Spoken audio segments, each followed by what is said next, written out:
हमारा है, हमारा है, बैतुल मुक़द्दस हमारा है, नारे हैदरी, या अली, या अली, या अली,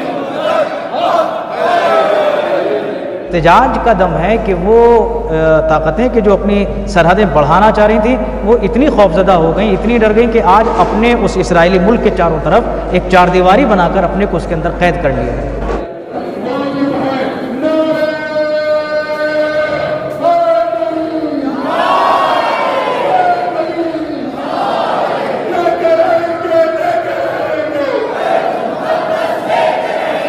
और मैंने ख़ुद देखा कि हत्ता अमेरिका में प्रोटेस्ट करने वाले यहूदी हैं जो ज़यूनी यहूदियों के ख़िलाफ़ एहतजाज करते हैं कि ये जो कुछ इज़राइल में फ़िलिस्तीनियों के ख़िलाफ़ हो रहा है वो अनह्यूमन है, गैर इंसानी है।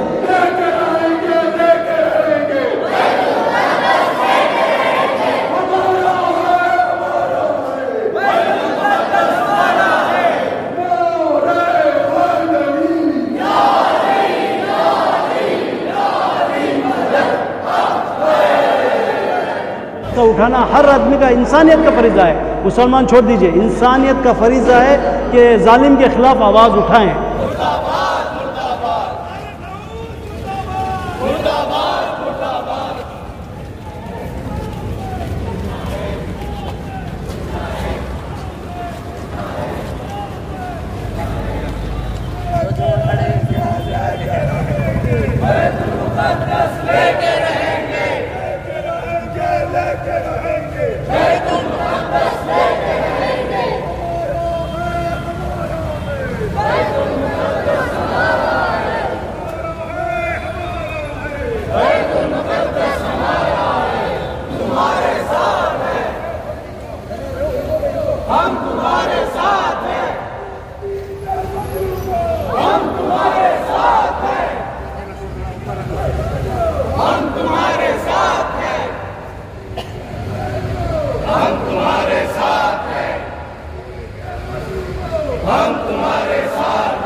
एहतजाज तकरीबन आज साल साल से होता रहा है और ये होता रहेगा उस वक्त तक जब तक उम्मत फ़िलिस्तीनी कौम को उनके हुकूक पूरी तरह से मिल नहीं जाते। मज़लूम की हिमायत में ये हमारा एहतजाज है और जब तक वो कामयाब अपने मकसद में नहीं हो जाती ये एहतजाज इंशाअल्लाह जारी व सारी रहेगा। तो ये एहतजाज है पूरी दुनिया भर के मुख्तलिफ़ इलाक़ों में किया जा रहा है, या शहर के दौर में किस तरह जो है इसको ऑर्गेनाइज किया गया है?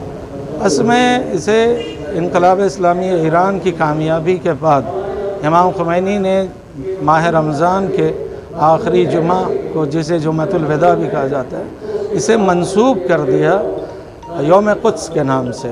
यानी ये पर्टिकुलर दिन है जिसमें हर साल हिमायत की जाती है और होना चाहिए कि एक दिन हम कम से कम पूरे साल हिमायत करनी चाहिए, लेकिन कम से कम एक दिन सभी एक बैनर के तले एक आवाज़ में फ़िलिस्तीन की हिमायत और उसकी आज़ादी के लिए नारा बुलंद करें और आवाज़ बुलंद करें। नेशनल लेवल पर जो है क्या जो है इसका असर पड़ता है? क्या जो है दूसरे जो मुस्लिम ममालिक हैं वहाँ पर क्या जो है इसका असर होता है? क्या ये मुस्लिम ममालिक अगर उनमें ज़रा भी आज़ादी है तो वहाँ पर उम्मत आवाज़ बुलंद करती है और दुनिया के मुख्तलिफ़ गोशों में इज़राइल यानी ज़यूनी हुकूमत के ख़िलाफ़ ये प्रोटेस्ट होता है।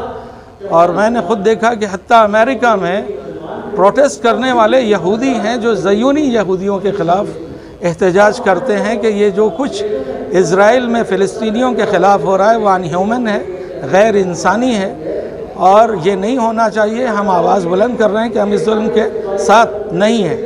तो ईसाई बग़ैर मज़हब व मिल्लत के फ़र्क के साथ, यानी हर मज़हब के लोग, ईसाई हों, यहूदी हों, और मलेशिया, इंडोनेशिया, टर्की, अज़रबैजान, इसी तरह से मुख्तलिफ़ मुस्लिम ममालिक में भी ये एहतजाज हर साल होता है। नेशनल लेवल पर यूएनओ जो है ग़ालिबन 70 साल से इस पर जो कोई एक्शन नहीं, तो क्या जो है होना चाहिए था? यूएनओ बहुत सारे रेजोल्यूशन इज़राइल के ख़िलाफ़ पास करता है।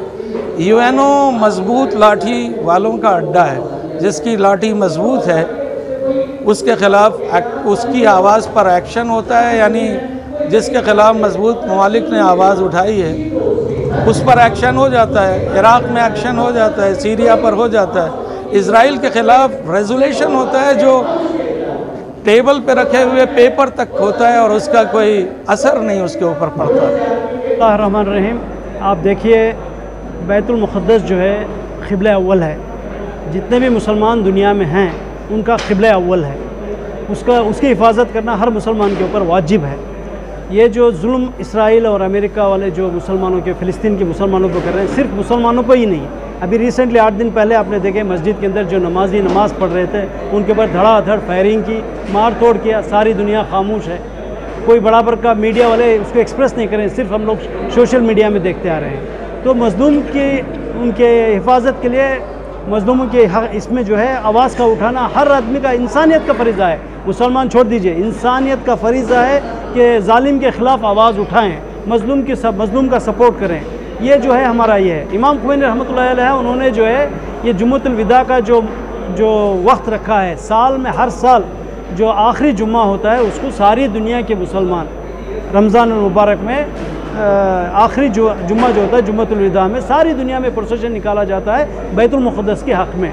जब तक बैतुल मुक़द्दस हमारा क़िबला अव्वल हमारे पास नहीं आता, ये एहतजाज जारी रहेगा। जैसा कि उलमा हज़रात ने बताया कि हज़रत इब्राहीम अलैहिस्सलाम को जब आग में नमरूद ने डाला था तो मेंढक ने जो है वो एक ख़तरा बूंद आग बुझाने के लिए गए। इसी तरह हम लोग भी जो है कोशिश करेंगे, एहतजाज हमारा जारी रहेगा जब तक बैतुल मुक़द्दस मुसलमानों के हाथ में नहीं आएगा। मुस्लिम ममालिक जो है कई सारे हैं, 70 साल से मामला चला आ रहा है, क्यों मुस्लिम ममालिक खामोश है, क्या लगता है? देखिए, मुसलमानों का सबसे बड़ा मुसीबत क्या है, सऊदी अरब में जिस दिन इसराइल मुकर्रर हुआ उस टाइम पे रिकग्नाइजेशन के लिए मुसलमान चाहिए थे, तो सबसे पहला साइन करने वाले सऊदी अरब। उनके सऊदी अरब का जो है यहूदियों से, सऊदी अरब के जो वहाँ के रूलर्स हैं उनसे काफ़ी ताल्लुक़ात हैं, वो उसके ख़िलाफ़ आवाज़ उठाना नहीं चाहते। इसी वजह से है, जब तक जंगल में है, जंगल कभी भी रोता नहीं है लकड़ी में। जैसे ही उसकी एक दस्ता एक कुल्हाड़ी के साथ चले जाता है तो सारा जंगल लगता है मैं जंगल बचने वाला नहीं हूँ, क्योंकि मेरा ही दस्ता कुल्हाड़ी के साथ लग चुका है। तो यहाँ पर भी वही मुसीबत है। 57 मुल्क है, सब अपनी अपनी देख रहे हैं, इस्लाम की कोई देख रहा है नहीं देख रहा है। तो इस वजह से जो है जो तुर्की हर छोटे बड़े मामले में जो मुदाखलत करता है, इस मामले पर 70 साल से क्या क्यों खामोश है? वहाँ की आवाम जो है बाकायदा एहतजाज कर रहे हैं, जैसा हम लोग बेंगलोर में अभी एहतजाज कर रहे हैं, इस तरीके से तुर्की के अंदर भी जो है, इस्तांबुल में, हर शहर में जो है आज जुम्मा के दिन, मतलब ये जुम्मा नहीं है, लास्ट जुम्मा, क्योंकि आज वहाँ पर ईद है, हमारे यहाँ जो है कल ईद है, तो आखिरी जुम्मा आज है। तो दूर अरब कंट्रीज़ में जो है लास्ट जुम्मा कर दिए हैं, एहतजाज जारी है। अब गवर्नमेंट के जो पॉलिसीज़ हैं, उनके बिज़नेस के, उनके इक़्तिदार के, उनके कुर्सी के लिए वो लोग जो है खामोश रहते हैं। इसका कोई असर हो रहा है या नहीं हो रहा है? जी, बिस्मिल्लाहिर्रहमानिर्रहीम। अभी कुछ देर पहले जो तकारीर हो रही थी, उन तकरीरों में मैंने ये बात तकरीर में भी कही कि इन एहतजाजात का असर कुछ नहीं, कम से कम इतना तो देखा ही जा सकता है कि वो ताकतें कि जो इस दावे के साथ इस सरज़मीन पर दाखिल हुई थी कि हमें नील से लेकर के फ़ुरात तक कब्ज़ा करना है, पूरे ख़ित्ते अरब पर कब्ज़ा करना है, मतलब ये था कि हमें अपनी सरहदें बढ़ाना है इन्हीं एहतजाज का दम है कि वो ताकतें कि जो अपनी सरहदें बढ़ाना चाह रही थी वो इतनी खौफजदा हो गई, इतनी डर गई कि आज अपने उस इसराइली मुल्क के चारों तरफ एक चारदीवारी बनाकर अपने को उसके अंदर कैद कर लिया। हिंदुस्तान की हुकूमत से आपका क्या मुतालिबा है इस मसले? हमारा देखिए, अब यूँ हुकूमत की अपनी पॉलिसी आलमी सतह पर कुछ भी हो सकती है, हम उसमें कोई ज़बरदस्ती या कुछ नहीं कर सकते, लेकिन एक जमहूरियत में रहते हुए जो हमारा हक़ है उसको हम इस्तेमाल ज़रूर करेंगे। और हम अपनी हुकूमत से मुतालबा करते हैं कि ये मज़लूमों के ख़िलाफ़ उठाई जाने वाली एक आवाज़ है जालिम के ख़िलाफ़, और हमारी हुकूमत भी चूँकि इंसाफ पसंद हुकूमत है और वो न्याय के प्रति जो है वो अपना रवैया अच्छा रखती है, और अन्याय के ख़िलाफ़ उसके तमाम कवानीन और तमाम रूलिंग्स के जो उसके मामलात हैं वो सब दिखते हैं हमें। तो हमें अपनी हुकूमत का, जैसे हम अपने मुल्क में देखते हैं कि एक वो न्याय प्रिय हुकूमत है, तो उससे हमें बड़ी उम्मीदें हैं कि कम से कम जहाँ और हमारी कम्युनिटी के, किसी भी कम्युनिटी के, कहीं पर भी अगर मज़लूम हैं, उनको सताया जा रहा है, तो हम उनके हक़ में आवाज़ बुलंद कर रहे हैं। कम से कम हमारी आवाज़ आलमी सतह पर, हुकूमती सतह पर कम से कम अक़वाम मुत्तहिदा तक पहुँचाए। हम ये अपनी हुकूमत से मुतालबा करते हैं और हमें उम्मीद है कि हमारी हुकूमत हमारी बात को सुनेगी।